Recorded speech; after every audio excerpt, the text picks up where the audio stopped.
करेंगे एक बड़ी खबर की ओर। कांग्रेस पार्टी की बंद कमरे में ये दूसरी बैठक शुरू हो चुकी है। कांग्रेस पार्टी की बंद कमरे में दूसरी बैठक शुरू। इससे पहले पहली बैठक का ये दौर चल रहा था। नेता प्रतिपक्ष डॉक्टर चरणदास महंत बाकायदा इसमें शामिल हैं। पीसीसी चीफ दीपक बैज भी मौजूद है इस बैठक में। आगामी रणनीति को लेकर यहां पर कांग्रेस चर्चा कर रही है। तो ये बड़ी खबर हम आपके साथ इस वक्त की साझा कर रहे हैं। कांग्रेस पार्टी की बंद कमरे में दूसरी बैठक का ये दौर शुरू हो चुका है। नेता प्रतिपक्ष डॉक्टर चरणदास महंत की अध्यक्षता में बैठक हो रही है। पीसीसी चीफ दीपक बैज के अलावा कांग्रेस के तमाम विधायक इस बैठक में मौजूद हैं। आगामी रणनीति को लेकर कांग्रेस चर्चा कर रही है। इससे पहले वाली बैठक में निकाय चुनाव में जिस तरह से कांग्रेस की हार हुई, उस मुद्दे को लेकर उसमें मंथन हुआ, चर्चा हुई, विचार विमर्श किया गया। उसके अलावा विधानसभा के अंदर जिस तरह से लगातार कांग्रेस सरकार को घेर रही है, सत्ता पक्ष को घेर रही है, उसको लेकर रणनीति बनाई गई।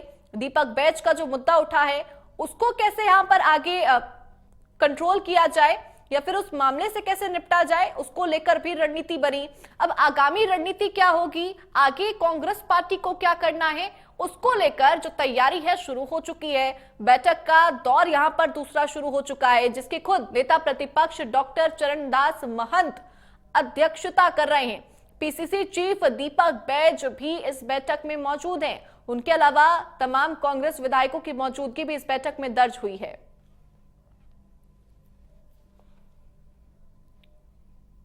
देखिए, ज्यादा जानकारी के साथ हमारे संवाददाता गौरव सिंह चंदेल जुड़ चुके हैं रायपुर से।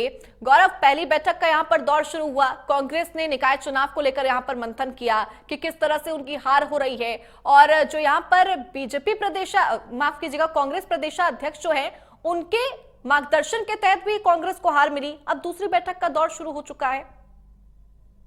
जी बिल्कुल, देखिए कांग्रेस में बैठकों का जो दौर है वो लगातार जारी है। आपको बता दूं कि पिछले 24 घंटे में ये तीसरी कांग्रेस की बैठक जो है वो होने जा रही है। लगातार जो बैठक है, आपको बता दूं कि कल देर रात कांग्रेस की बैठक हुई थी। जिस तरह से ईडी ने पूछताछ की थी, लगभग 7 से 8 घंटे तक जो महामंत्री मलकीत सिंह नेंदू है उनसे पूछताछ की गई थी। जिसके बाद देर रात आपातकाल जो बैठक है वो कांग्रेस ने बुलाई थी, जिसमें तमाम मुद्दों पर चर्चा किया गया था कि ईडी ने क्या कुछ जो सवाल है वो किए थे। और इस बैठक में टेलीफोनिक रूप से जो है दिल्ली के बड़े नेता कांग्रेस के वे भी जुड़े हुए थे। जिसके बाद सुबह विधानसभा में फिर बैठक की गई, जिसमें तमाम विधानसभा में किस तरह से घेरना है विधायक दल की, उसको लेकर जो बैठक है वो रखी गई थी। जिसके बाद अब फिर से जो बैठक है वो कांग्रेस भवन में रखी गई है, जहां सभी विधायक जो हैं और कार्यकर्ता के साथ तमाम बड़े नेता जो हैं कांग्रेस के, वो यहां पर मौजूद हैं। और इस बैठक में उन तमाम मुद्दों पर चर्चा की जा रही है। सबसे बड़ा मुद्दा यह है कि जिस तरह से नगरीय निकाय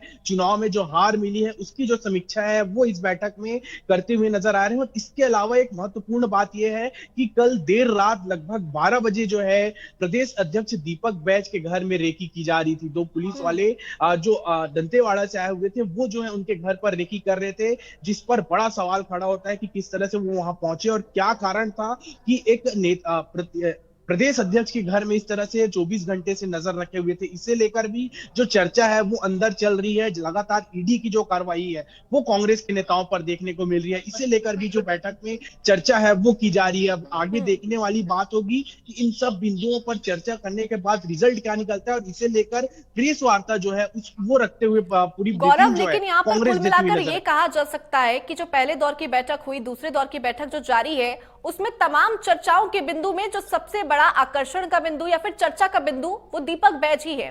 चाहे मैं यहाँ पर निकाय चुनाव की बात करूं, उनकी अध्यक्षता में निकाय चुनाव में कांग्रेस की हार हुई, और अभी उनकी रैकी का मामला उठा हुआ है, यानी कि चर्चा का बिंदु हर ओर से दीपक बैज ही है यहाँ पर। जी बिल्कुल, देखिए दीपक बैज बिल्कुल केंद्र हैं चर्चा के, क्योंकि लगातार जिस तरह से विधानसभा की बात करें, लोकसभा की बात करें, उपचुनाव की बात करें, पंचायत चुनाव की बात करें, नगरीय निकाय चुनाव की बात करें, हर चुनाव में जो हार है वो दीपक बैज की अध्यक्षता में मिली है। तो कहीं ना कहीं लगातार ये जो चर्चाएं हैं वो तेज हो रही है कि उनको जल्द से जल्द बदला जा सकता है। अब इस बीच उनके घर में पुलिस की रेकी होना, कहीं ना कहीं शराब घोटाले से पूरी तरीके से मामले को जोड़ते हुए जो है देखा जा रहा है। तो कहीं ना कहीं इसे लेकर चर्चा की जा रही है। प्रदेश अध्यक्ष साफ तौर पर यह कहते हुए नजर आ रहे हैं कि शासन जो है पूरी तरीके से प्रशासन का गलत इस्तेमाल जी। कर रहा है। ईडी को कब्जे में लेकर कांग्रेस के नेताओं को टारगेट करके मनोबल तोड़ने के लिए जो है इस तरह की जो काम है वो कर रहे हैं। लेकिन देखने वाली बात होगी कि जांच से और बैठक से क्या कुछ सामने निकल कर आएगा। बिल्कुल, यानी कि कुल मिलाकर जो ये बैठक चल रही है उसमें संभावना ये है कि अध्यक्ष को बदला भी जा सकता है। फिलहाल बहुत बहुत शुक्रिया तमाम जानकारी हमारे साथ साझा करने के लिए। आगे बढ़ेंगे खबरों में।